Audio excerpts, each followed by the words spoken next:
Chaque année, une nouvelle vague de reptiles devient incroyablement populaire alors qu'ils ne l'étaient pas auparavant. Et ces 5 reptiles seront les plus populaires en 2026.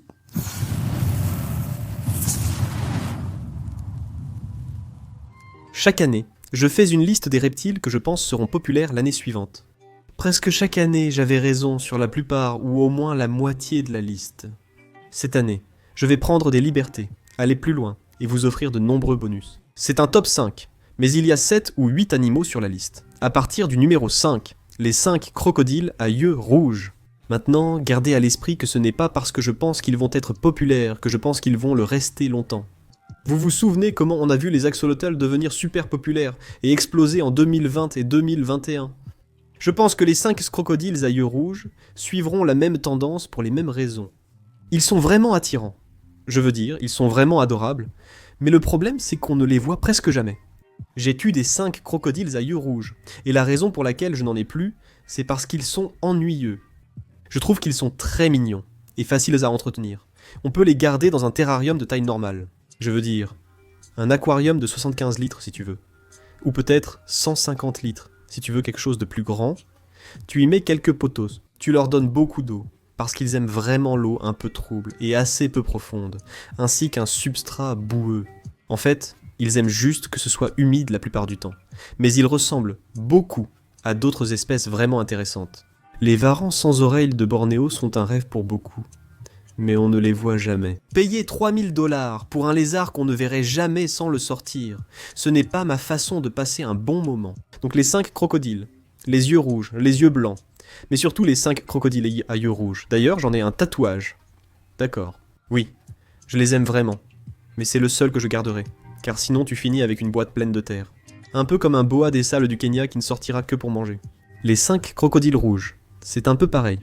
Ils sont faciles à reproduire. Ils sont faciles à entretenir. Si vous voulez voir plus de vidéos, Diane chez Riptaliatis fait le projet Mini Dragon. Ils sont vraiment géniaux. Si vous voulez un animal d'exposition, celui-ci n'est sans doute pas pour vous. Quatrièmement, les geckos à queue en bouton. Ces éléments vont devenir populaires, comme les 5 crocodiles à dos rouge, pour la même raison. Ils sont bien plus élevés en captivité, sur quoi je dois me concentrer ici. Il y aura des options pour obtenir des animaux importés pour les 5 crocodiles à yeux rouges. Prenez toujours un spécimen élevé en captivité. Je vous promets que cela va vous faire économiser beaucoup de temps et d'argent, même si le prix d'achat est moins cher. Pour les geckos à queue en massue, ils seront toujours élevés en captivité. Ce sont des espèces australiennes, rarement exportées. Vous les trouverez donc de façon éthique, ce qui est excellent. Ils sont adorables, je pense que c'est pourquoi ils seront très populaires. Il existe aussi plusieurs espèces. Donc si vous en voulez un qui est vraiment super mignon, comme le Lévi, vous pouvez en avoir un. Si vous en voulez un qui a l'air un peu plus menaçant, vous pouvez aussi en avoir un. Et les prix sont vraiment très variés. Si vous voulez un gecko à queue, en bouton à 300 ou 200 $, choisissez un Lévi. Si vous voulez quelque chose à 1000 $, eh bien, il y a aussi des options. Et on les appelle des geckos à queue en bouton. Parce qu'ils ont en gros ces queues bosselées. Pas comme si c'était des queues bosselées, ce sont vraiment des queues bosselées. Chaque espèce a une apparence différente. Ma préférée est le Levi, avec ses grands yeux comme les autres. Mais ils ont un visage mignon qui ressemble à un Pokémon. Ils ressemblent vraiment à des Pokémon. Et comme ils sont tellement mignons, c'est hilarant quand ils font cette démonstration de menace ou ce mécanisme de défense, où ils soulèvent leur queue presque au-dessus de leur tête et la balancent dans tous les sens. Et la raison, c'est que c'est comme un leurre pour tous ceux qui voudraient les manger. Ils font en sorte que leur queue ressemble à leur tête pour que les prédateurs attaquent pas que la queue, leur permettant ainsi de fuir. C'est assez courant chez les geckos et chez beaucoup d'autres animaux. Ce n'est pas unique, mais leur manière de faire est adorable. Ce sont aussi une espèce aride facile à garder sur un substrat simple dans un petit terrarium, car ces geckos sont très petits. Ils aiment un environnement aride, mais ne paniqueront pas. Un peu d'humidité, comme dans une maison, leur convient. Ils deviendront très populaires, car ils sont attirants, faciles à élever et de plus en plus reproduits. De plus, de nouvelles restrictions. Conventions sur le commerce international des espèces de faune et de flore sauvage menacées d'extinction existent. Peu importe où vous vivez, les gens préféreront les vendre localement plutôt que de les expédier comme avant. Voici notre premier serpent sur la liste. Numéro 3. Les serpents des maisons. Pour moi, c'est évident. J'ai en fait eu une conversation avec un gars que je respecte énormément, qui s'y connaît vraiment dans le hobby. Il m'a dit que j'étais idiot de penser qu'ils deviendraient populaires. Mais je vous promets qu'ils le seront. C'est surtout grâce à ce gars-là. Voici Garrett Hartle. Et ce type fait vraiment tout son possible. Je pense que c'est la mission de toute sa vie en ce moment. Il en a beaucoup. Préserver les localités de super nains. Créer les plus cools et élever des trucs géniaux chez les pitons réticulés super nains. Mais soudain, sa mission de vie devient de créer les house snakes les plus cools. Et c'est une bonne raison. Parce que les house snakes sont probablement le meilleur serpent de compagnie pour les débutants. Ils sont si faciles à garder, tu pourrais avoir ces animaux partout. Après l'apocalypse, il ne restera que les cafards. Keith Richard et les house snakes resteront, car ils sont très résistants. Même en consultant des guides d'entretien, nous voulons maintenir certaines humidités et températures. Vous pourriez les garder simplement à température ambiante, ou vous pourriez les garder comme un Euromastix ou comme un axolotl. Non, pas forcément. Ne les mettez pas dans l'eau, mais vous comprenez, ils survivront. Faites de votre mieux pour eux, mais ils ne sont pas fragiles. Ce qui est vraiment bien pour beaucoup de gens qui veulent garder un animal sans avoir à s'en occuper de façon obsessionnelle. Avoir un animal de compagnie est censé être amusant. Pas occuper toute votre journée comme c'est le cas avec beaucoup d'autres espèces qui demandent tellement d'efforts juste pour survivre. Je pense aussi qu'ils deviendront populaires, car le marketing n'est pas le seul facteur. Garen, vous savez, implique tout le monde, de moi à Snake Discovery, en passant par Bob Blotso. Et on les voit partout. Ils assistent désormais à chaque expo. La variété des mutations a renforcé la folie des pitons royaux. Les pitons royaux sont géniaux. Mais ce qui les rend vraiment commercialisables, c'est qu'on peut les avoir dans toutes les couleurs de l'arc-en-ciel, en gros. Et c'est pareil avec ceux-là. Pas aussi fous que les pitons royaux, peut-être jamais, mais on en trouve quand même. Et tu sais, des albinos. Et il y en a qui sont pratiquement leucistiques, et certains qui paraissent presque verts, avec des yeux de couleurs différentes. Et ils sont vraiment super cool. Et au fait, je parle surtout de Capensis comme étant le meilleur serpent de compagnie. Il y a les Phaligonosis, qui sont les noirs que tu vois souvent. Je préfère simplement les Capensis. Je pense qu'ils sont meilleurs, j'en ai beaucoup, ils sont géniaux. En plus, ils se reproduisent super vite. Même si les prix augmentent, car ils sont nouveaux, je pense qu'ils vont se stabiliser. Tu pourras acheter un Capensis classique pour moins de 100$ l'an prochain. Et quand je dis qu'ils se reproduisent beaucoup, je veux dire qu'ils sont vraiment des machines à pondre, œuf après œuf, ponte après ponte. Notre deuxième animal sur la liste devrait devenir très populaire. Je ne suis pas d'accord. Je ne pense pas que ce soit bien. Ce sont les axolotls. Je ne comprends juste pas. Je remarque un regain de popularité. Ils étaient déjà connus, il me semble, dans Minecraft ou un jeu similaire vers 2022. 2021, ils sont devenus très populaires. C'est cool. Mais les gens réalisent vite qu'ils ne sont pas si amusants à regarder ou fréquenter. Tu ne peux ni les manipuler, ni les caresser, ni leur apprendre des tours. Tu sais, ils vont être dans un aquarium et tu dois vraiment garder cet aquarium très très froid. Je veux dire, dans les années 60, ils n'aiment pas ça, même dans les années 70. Parce qu'ils viennent en fait d'un seul lac qui reste au Mexique, qui est situé en haute montagne, et il fait très froid là-bas.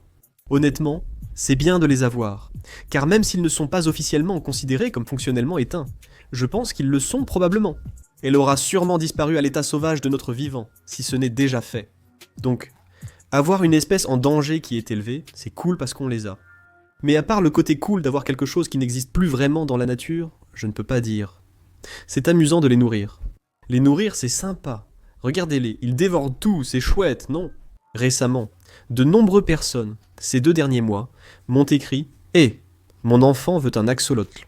Que recommandes-tu » Je dis toujours « Surtout pas d'axolotl. » Tu peux si tu veux, d'accord?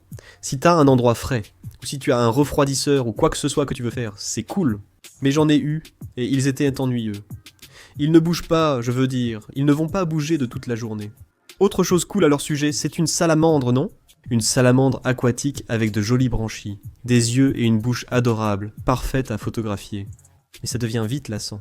Et elles peuvent régénérer pratiquement tout. Vous leur arrachez un bras. Ne leur arrachez pas vraiment les bras, s'il vous plaît. Je veux juste dire que s'ils perdent un bras, ils peuvent le régénérer. Ils peuvent régénérer des vertèbres, ils peuvent régénérer des branchies, ils peuvent régénérer plein de choses. C'est cool car ils ressemblent un peu aux X-Men, tu vois? Je pense que ça redeviendra super tendance. Je ne comprends pas. Dites-le moi en commentaire. Je suis vieux, je ne comprends plus le monde. Et puis ça va retomber dès que les gens vont se rendre compte qu'ils sont ennuyeux. Et puis, je veux dire, le bon côté, c'est qu'on en est encore au stade où ils sont super bon marché. Parce que quand tu les reproduis, quand tu les élèves, ils te donnent des centaines d'œufs. Je les ai élevés, je l'ai vus. Et ces animaux, tu peux les avoir presque gratuitement. Je me souviens, c'était en 2019 ou 2020. J'en ai brûlé un tas et on donnait juste des œufs. Au point que la fois suivante où on a eu des œufs, on les a simplement congelés. parce que tu ne peux même pas vraiment les donner. Et l'animal numéro 1 que je vois devenir très populaire l'année prochaine, c'est le gecko toqué. C'en est un autre que je ne comprends pas vraiment.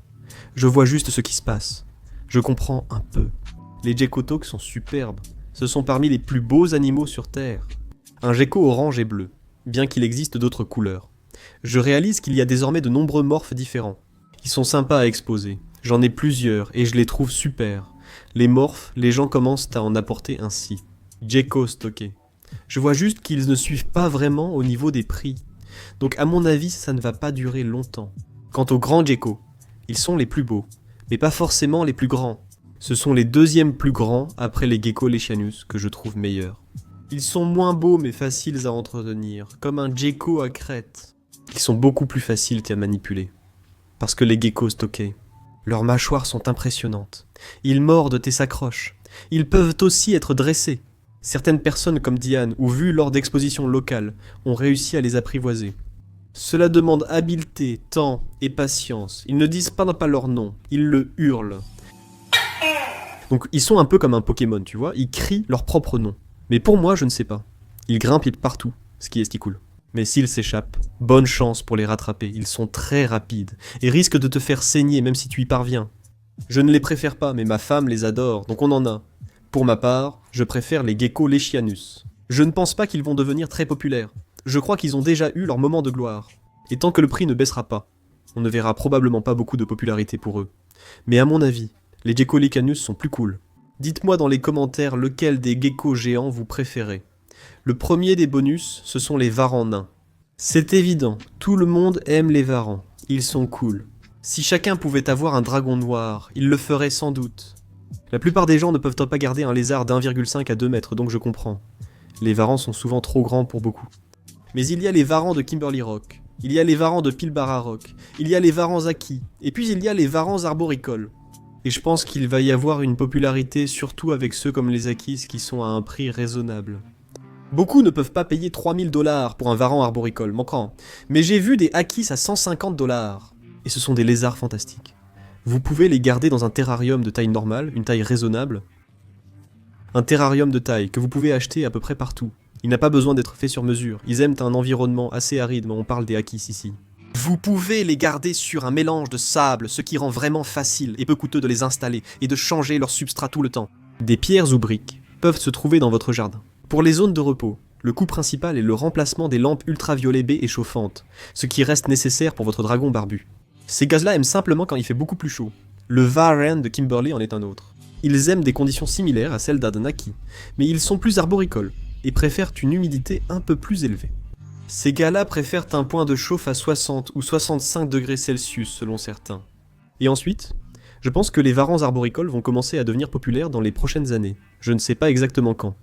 D'ici 2030, je pense que le prix finira par se stabiliser. Nous serons de plus en plus à les élever.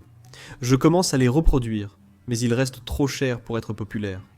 Votre second bonus, selon moi, arrivera plus tard, peut-être dans les prochaines années, les boas obscurs. De nombreuses espèces de boas sont intéressantes, comme les boa constrictor imperator et boa constrictor constrictor très populaires. Les boas de Dumrill sont devenus très populaires vers 2020-2021 grâce à Clint, moi et d'autres, qui en ont beaucoup parlé. Mais quand je parle de boas obscurs, je pense que les boas émeraudes arboricoles vont le devenir. Le prix va se stabiliser et l'intérêt des gens va augmenter. Et puis, des boas aléatoires, comme à mon avis le Kendoya, vont devenir vraiment populaires. Je parle des boas terrestres des îles Salomon. Les boas vipères sont intéressants, mais ce ne sont probablement pas les meilleurs animaux de compagnie. À mon avis, le Kendoya caronata, aussi appelé boa arboricole indonésien ou des îles Salomon, existe en plusieurs variétés. Ceux-ci se trouvent en Indonésie, ce sont des boas arboricoles, et ils ont ces bases incroyables. Je les ai déjà vus en exposition puis élevés à Pomona. Ce sont d'excellents animaux de compagnie. J'en ai 6. J'ai hâte de les reproduire. Ils sont incroyables. Ils donnent naissance à des petits vivants et sont faciles à entretenir. Ces animaux arboricoles, petits, n'exigent pas d'installation complexe. Leur petite taille et leur entretien facile vont sûrement les faire passer au niveau supérieur.